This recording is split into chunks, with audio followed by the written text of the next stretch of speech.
हमें जब तक यहाँ से नहीं जाना है, जब तक धर्मेंद्र प्रधान का इस्तीफा हमारे हाथ में नहीं आ जाता।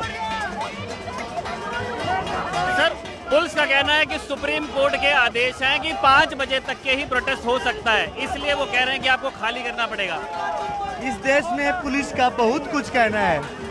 हम बहुत शांति प्रिय प्रोटेस्ट कर रहे हैं अपनी मांगों को। वो हमारी खुद की पर्सनल कोई मांगे नहीं है। हमारी मांग सिर्फ इतनी है, जो आदमी कैपेबल नहीं है वो इस्तीफा दे दे। हम क्यों 5 बजे तक रुकेंगे, क्यों 6 बजे तक रुकेंगे? हम अपने भी घर जाएंगे, हमारे भी बच्चे उनको संभालेंगे जाके। हम जिन बच्चों की आवाज उठा रहे हैं, जो 12 बच्चे मरे हैं, एक सांत्वना, एक कुछ भी तो प्रधानमंत्री जी भेज दें उनके लिए, धर्मेंद्र प्रधान जी कुछ बोल दें उनके लिए। एक इस्तीफा ही तो मांग रहे हैं, क्या मांग रहे हैं उनसे निखिल भाई? लोग ये भी पूछ रहे हैं कि एक मंत्री का यदि इस्तीफा हो भी जाता है तभी भी सिस्टम तो वही रहेगा। इस्तीफा एक जरिया है, कम से कम हम मान लेंगे। इस प्रशासन ने, इस सरकार ने हमारी आवाज तो सुनी, कम से कम किसी के कान पे जू तो रेंगी है। आगे जब भी होगा, अगर हमें लगता है हमारा मुद्दा जायज है तो हम सरकार के सामने फिर आएंगे। बहुत बड़ा मुद्दा है, भाषा का मुद्दा, एजुकेशन का मुद्दा है। सरकारी स्कूल इतने बंद पड़े हैं, 1 लाख स्कूलों में एक भी टीचर नहीं है। हमारे स्टार्टिंग से, फ्रॉम द वेरी स्टार्टिंग, हमारे मौलिक अधिकार में क्वालिटी एजुकेशन दिया गया है। लेकिन आज हिंदुस्तान की सबसे बड़ी 4थे नंबर की इंडस्ट्री एजुकेशन है। 15 लाख करोड़ की इंडस्ट्री है, कैसे बन गई भाई? सर, ये बताइए कि हमने देखा है कि जो आर्टिस्ट मुखर हुए हैं सरकार के खिलाफ, ये देखने को मिला है कि उनको फिर प्रोजेक्ट्स मिलने में दिक्कत आती है, काम मिलने में दिक्कत आती है। आपको नहीं लगता कि सीजन 3 अगर आता है तो आप उसमें हो गए या नहीं हो गए? शायद मैं एक बार जरूर सोचूंगा इस बात के लिए, लेकिन अगले ही पल जब मैं अपने बच्चों के बारे में सोचता हूँ, मेरी जगह कोई और होता और मेरा बच्चा विक्टिम होता, तो क्या वो आवाज नहीं उठाता? अगर मुझे प्रोजेक्ट मिले ना मिले, मैं आज 39 वर्ष का हो गया हूँ, अभी तक भी अपनी रोजी रोटी चलाते आया हूँ, आगे भी चला लूंगा, किसी और जरिए से चला लूंगा, लेकिन आवाज तो उठाऊंगा भाई।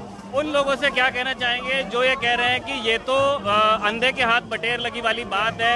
एक प्रोटेस्ट खड़ा हो गया सीजीआई की एक टिप्पणी से, बच्चे मंच पे जुड़ गए और सांगवान साहब उस पे मंच पे आ गए। मैं कह रहा हूँ वर्षों वर्षों तक ऐसी अंधे के हाथ बटेर लगनी चाहिए।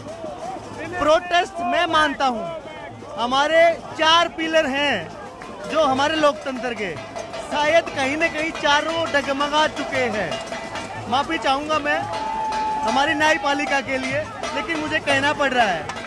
अब अगर 4 पिलर गड़बड़ा जाते हैं तो लोकतंत्र में सबसे खूबसूरत चीज प्रोटेस्ट ही है, आंदोलन है। हम करते रहेंगे, जिंदा रहेंगे तो करते रहेंगे, चाहे कुछ भी हो जाओ।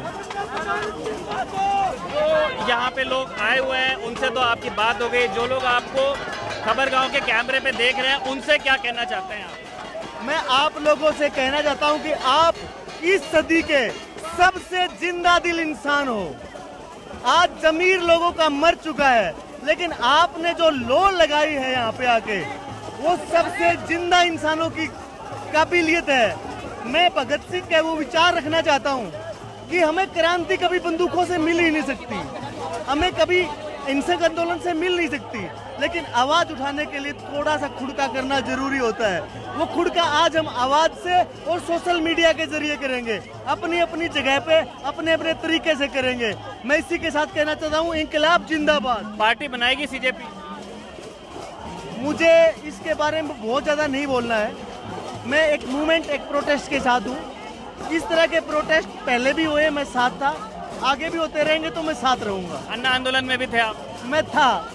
आपका चैनल उस समय तक शायद नहीं था, तो मैं पढ़ रहा था उस समय। मैं आपको जानता हूँ, अच्छी तरह से जानता हूँ। मैं ये कहना चाहूँगा, बहुत सारे चैनलों ने तब भी मुझे कवर किया था, तब मैं आर्टिस्ट नहीं था। I was theatre artist then, तो मैं पर्दे पे कहीं आया नहीं था। तो उस समय से भी, आज भी और आगे भी आंदोलन जब भी होगा मैं हूँगा। घर वाले नहीं कहते ये क्या जा रहे हैं आप प्रोटेस्ट में, पुलिस का चक्कर पड़ जाएगा? आप कह रहे थे कि सीआईडी वालों का फोन भी आया था। वो आज भी मेरे पास फोन आ चुका है, आज भी घर पे जा चुके हैं, और छोटे भाई का मेरे पास फोन आ चुका है। तो उनको पता है मैं ऐसे काम करूँगा, हमेशा ही करूँगा। तो उन्होंने भी बोल दिया है कि आप करो, जो होगा उसका परिणाम देखा जाएगा, जैसा होगा देखा जाएगा। Thank you so much. ये सुधीर सांगवान थे, आपने इनको मामला लीगल में देखा होगा। सीजेपी के कैमरे पे उन्होंने कहा कि उनका मन अभी भी प्रोटेस्ट साइट छोड़कर जाने का नहीं है।